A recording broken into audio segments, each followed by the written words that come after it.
What is going on, guys? Welcome back. We finally missed a fight. Jimmy, International Man of Mystery, going out to Titan FC and then coming back. Just a crazy world that we're living in right now. Hope everybody out there is staying safe, healthy, and watching out for each other. I think would probably be the only way we could try to put into context what's going on. Correct, Jimmy? Yeah, very, very true, man. It's 2020, right? It's just unbelievable on every side, man. I just got a video from Long Beach. My broadcast partner on SiriusXM, RJ Clifford, lives in Long Beach. I'm from Long Beach. And he showed me this clip of just a mob of people. And I don't mean a violent mob of people. I mean just a ton of people in downtown Long Beach protesting. It's huge. It's craziness out there. So my family in Southern California is kind of hunkered down. They just made a curfew out there and everything. So hope everybody's staying safe. Yeah, I mean, the protesting is fine. It's just amazing how quickly the protests go from peaceful to violent. And I think we've seen it in so many cities, cities close to me, Wilmington, Delaware, like literally right up the road from where I work. I worked in Philadelphia for about 4 years of my life. So seeing what those cities are going through is difficult. And there's a rebuilding process that has to take place. But we'll all get through everything together. But yeah, this 2020 has been quite a year thus far, right? Unbelievable. So I guess beautiful transition into John Jones for this.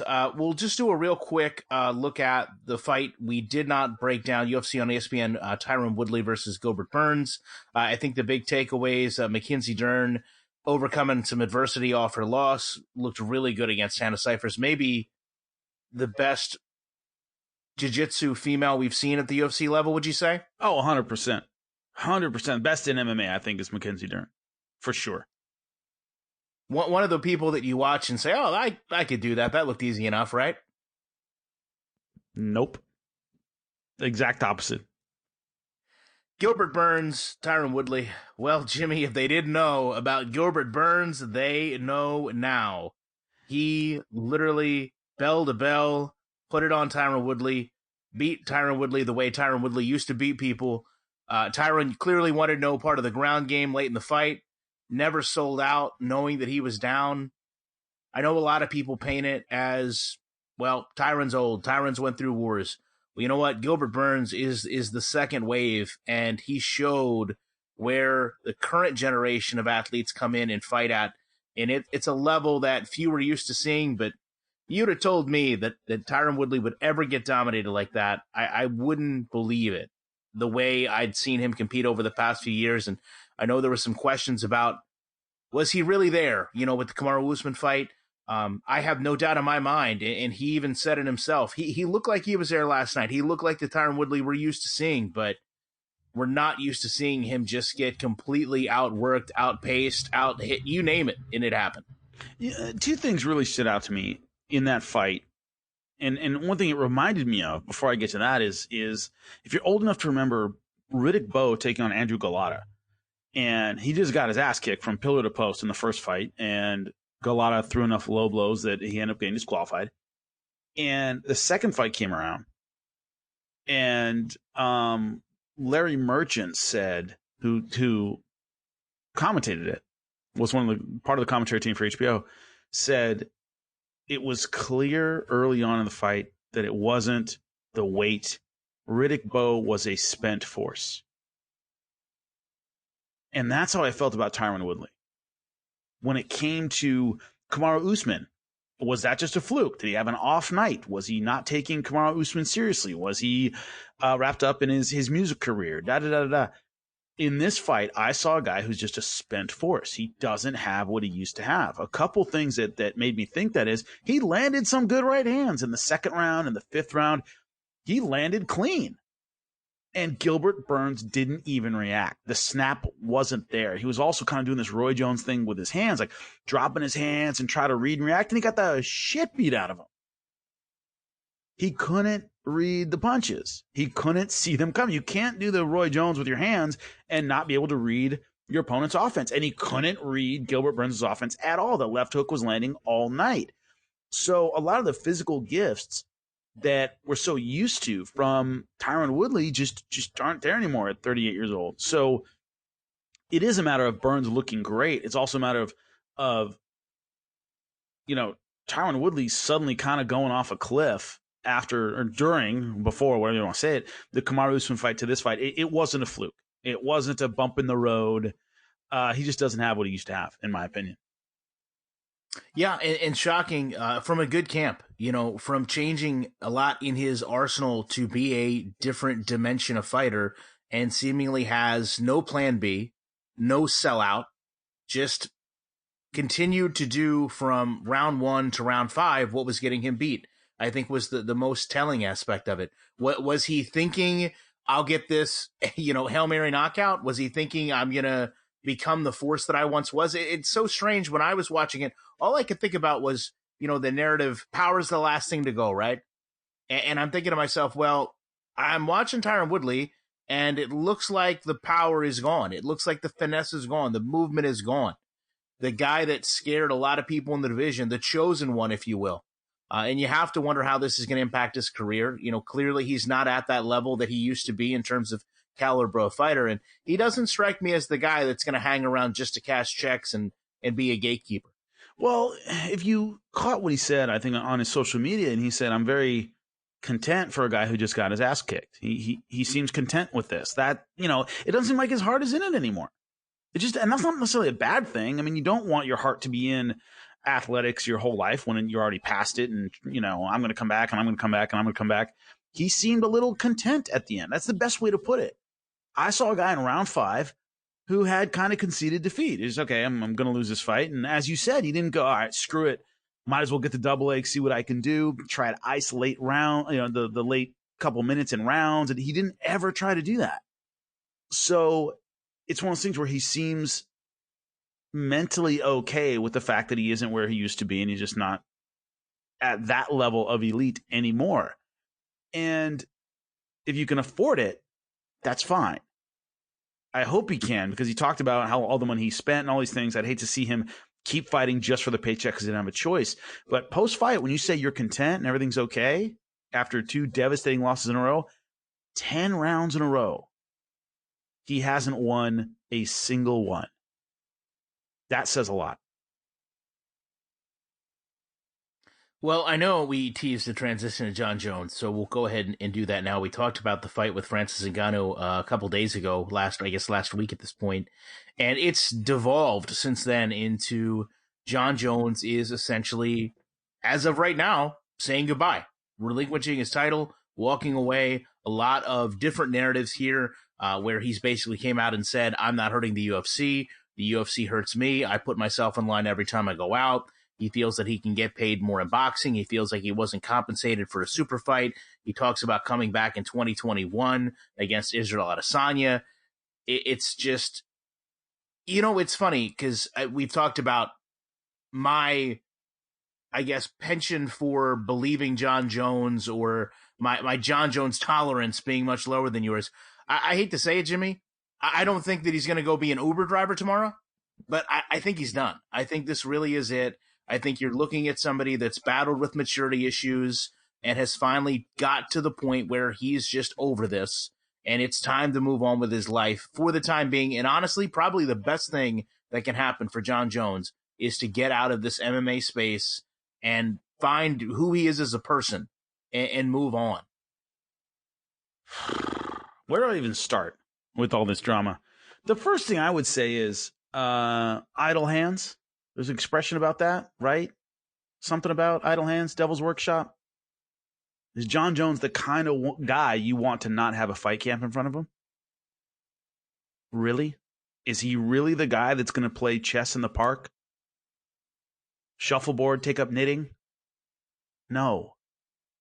He's going to make more bad decisions when he has more free time.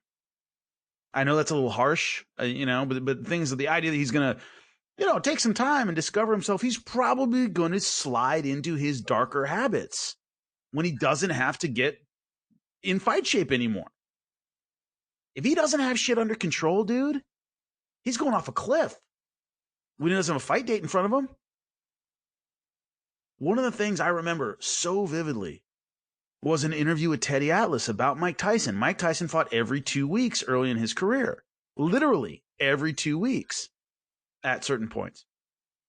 And they said, man, why'd he fight so much? And Teddy Atlas looked right at the guy and went, it kept him off the street. When Mike didn't have a fight coming, he was out like robbing people in Brownsville with his friends doing thug shit. That's what he did. We knew if he was fighting, he'd stay out of trouble. So that's the other side of this is when John Jones says, and we'll deal with whether or not he's really going to do this and really step away, but I think it's the worst thing on earth for him. He's stepping away from fighting if he doesn't have these other issues under control. And we haven't seen any evidence that he does. He hasn't been out of trouble for 6 or 8 months or a year. And we're like, okay, maybe he's turned over a new leaf and all this. We haven't. He's just in trouble again. And now he's going to quote unquote retire and have all the free time in the world to get in trouble. I don't think that's a good thing. So does he really walk away? I don't think so. I really don't. Simply because ego-wise, this is a guy who's used to be in the spotlight. He's in his physical prime, maybe a little, slower than he used to be, but can still obviously have pay-per-view, main event, title defense fights. To walk away then, I just don't see that happening. The issue is he has to stay with UFC. He doesn't have a contractual choice. Where is he going to go? Well, legally, he can't go anywhere. And even if they released him, nobody else can afford him. The idea that he's going to go to boxing and make money is ridiculous for 2 reasons. Number one, he's not a great boxer. It's not like he has hands where, everybody can't wait to see him take on Deontay Wilder. He really doesn't have that. He's a great mixed martial artist, meaning he throws everything together very, very well with his build. He's very funky. He uses all of his weapons.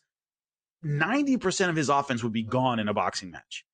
Can't throw any kicks, can't throw any spinning elbows, can't leave his palm out there and kind of measure the distance. That's illegal in boxing. He wouldn't do it. He wouldn't do well. And he doesn't have that crossover appeal where he could sell 1 million pay-per-views doing it.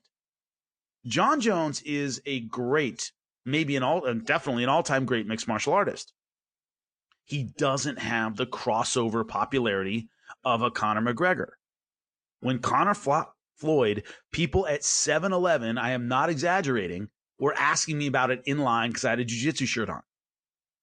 I had to talk about that fight 10 times on the street for no reason.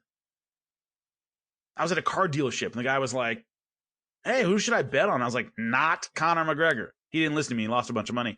But people who didn't give a rat's ass about combat sports wanted to see that boxing match. John Jones doesn't have that. He's huge in MMA, right? But the guy at 7-Eleven doesn't know who he is if they don't follow MMA. So he doesn't have that crossover celebrity to make a boxing match work when he doesn't really, I don't think, have the skills to really make it appealing on a skill level.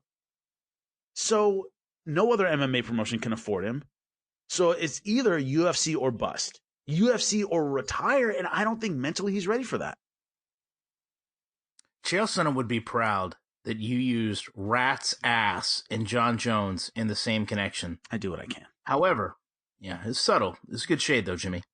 However, here's the thing. This is, first of all, in the history of the UFC, fighter versus the UFC, generally the UFC wins, okay? They'll take their ball and go home. Yeah. That's all there is to it, right? They own the ball is the problem. So I don't see John Jones meaningfully hanging around and winning this battle. Number two, the battle itself isn't even relevant. You're not going to have fans want this fight if for nothing else than the novelty of these two fighting. It does not make sense in either fighter's weight class. It's different classes. It's no champion versus, it is a championship, but it's not a championship fight with the weight it would be going up to. So it's not like it's, meaningful in a division.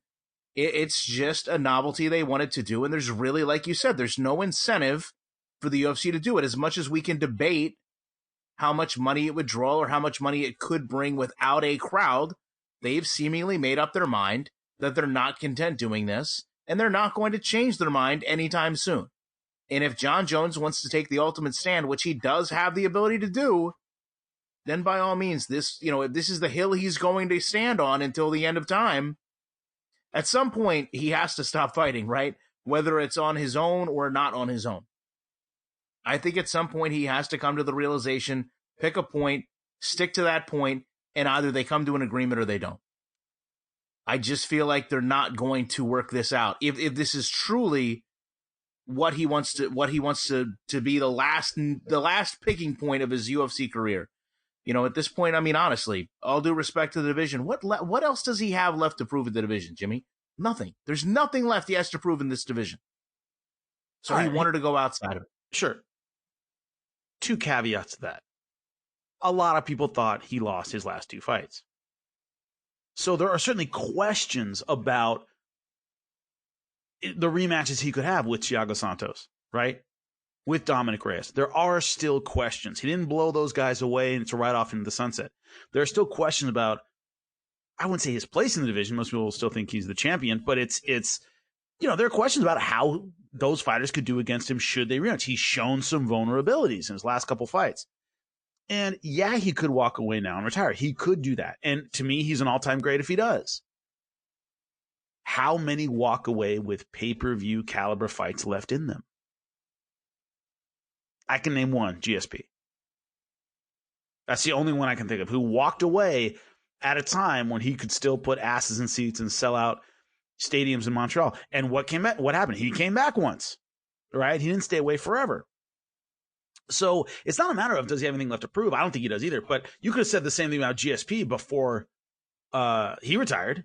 He had wiped out the division, wiped out a couple generations of that division. Okay? Anderson Silva cleared out everybody at 185. And the next generation came up, right? You're going to lose eventually. So it's not a matter of having anything to prove. It's a matter of having at least competitive fights left in you. And he definitely still has that. So, and it's also, this is a guy who's used to being in the spotlight to some degree. And that's a hard thing to give up. Whether you have fights in you or not, you still want people talking about you. You still want to be kind of in the mix and in that dynamic and have people positive or negative talking about you, right? And you're going to step away? Like I said, play chess in the park? Really? It's possible. It's just unlikely. I just don't see that happening right now. We just don't know how much he's willing to, as you said, die on this hill. And I think that's important too. It's like once both parties kind of dig their heels in, it's really hard to find a common ground because the UFC can always move on. The NFL can always move on. Major League Baseball can always move on. They're not going to allow their organization, their league, whatever they happen to be, suffer because of one individual, because that individual is eventually going to be gone or we're going to need another one. So they can always outlast you. And that's what everybody learns with the UFC. After enough time, there'll be another one of you. And, that's what Dana White and everybody at UFC knows eventually. So that's how they can always win these battles. I think that's a big part of John's point, though, is he firmly doesn't believe there will be another. And if there is, it's going to be a while. To your point about GSP, and I'm so glad you used him as an example, when we talk about GSP, you said, John's last 2 losses or last 2 wins rather, could be construed as, he closely won those fights. He could have lost those fights. Okay. Well, I mean, in GSP's legacy, how often do we bring up Johnny Hendricks? Not all the time, right? I mean, certainly people who watch that fight know, but that to your same exact point that as time passes, first of all, John Jones' window of fighting closes, but I think so does people's memory of, those 2 fights were really close and he could have lost. So in a way, you can go back and listen to our past shows. We didn't know how much John Jones had left. It was Father Time that was catching up to him. We didn't think he was going to continue to win these performances as lackluster as they had kind of seemed to be in the standard that he set for himself. So it's also kind of a really good time to pick an exit point where you're not contending a fight in your own division. You've pretty much wiped the division out for that most part. There's really no one clamoring for you to fight anyone except people you've already beat. And now you want to step up and they say no. Pick a better time to leave. I mean, honestly, I don't think there's a better time. I don't think there's a better time. Yeah, I'm not disagreeing in any way with his timing. I'm just pointing out that very few fighters walk away when they have more to do. You know what I mean? I'm not saying it's wrong. If you want, I'm out of here. I've proved everything I need to prove. Happy trails. Okay. I wouldn't have any problem with that, and I don't think many people would in terms of, it's his life, it's his career. He can do whatever he wants to. I just haven't seen very many fighters in his position take that stand. Now, when you said, what does he have left to prove? A lot of people, when GSP retired, wanted to see that rematch with Johnny Hendricks. And remember, Dana White was furious that he was retiring after such a close and controversial fight. He wanted that one run back, and it never happened. So yeah, it fades, and it should fade. The legacy of GSP very much overshadows the fact that his last fight at 170 was kind of controversial. And it should overshadow that. It should be bigger than any one particular fight, right? Everybody forget. Who did Muhammad Ali fight last? Do you know? No. Trevor Berbick. Okay? Got his ass kicked in Jamaica. So? you have no idea who that was. Trevor Berbick. Same guy Mike Tyson knocked out for the title. Okay? So, his legacy overshadowed Larry Holmes and Trevor Berbick. Okay? But still there. Still part of it. So do I think that motivates Jon Jones? No, not necessarily. But I just don't see very many fighters in his position stepping away from the spotlight. It's incredibly rare in combat sports. And Muhammad Ali is a great example. If he had defeated Leon Spinks for the title, I want to say it's 1978, and just walked away from the sport, that would have been it. But he came back 2 more times and got his ass kicked. I didn't want to see that. Nobody wanted to see that. But in combat sports, that's generally what happens. I didn't need to see Sugar Ray Leonard fight Macho Camacho. Did not need that in my life. All right? But that's what tends to happen in combat sports. The desire needs to get beaten out of you. And that hasn't happened to Jon Jones. So I'm just wondering if it's authentic that he's willing to walk away. Well, I guess time will only tell how authentic it is. We would love to know what you guys think about Jon Jones and if this really will be the last time we hear of him actively trying to seek a fight in the UFC. Appreciate you guys checking this out. And we will be back very shortly with more commentary.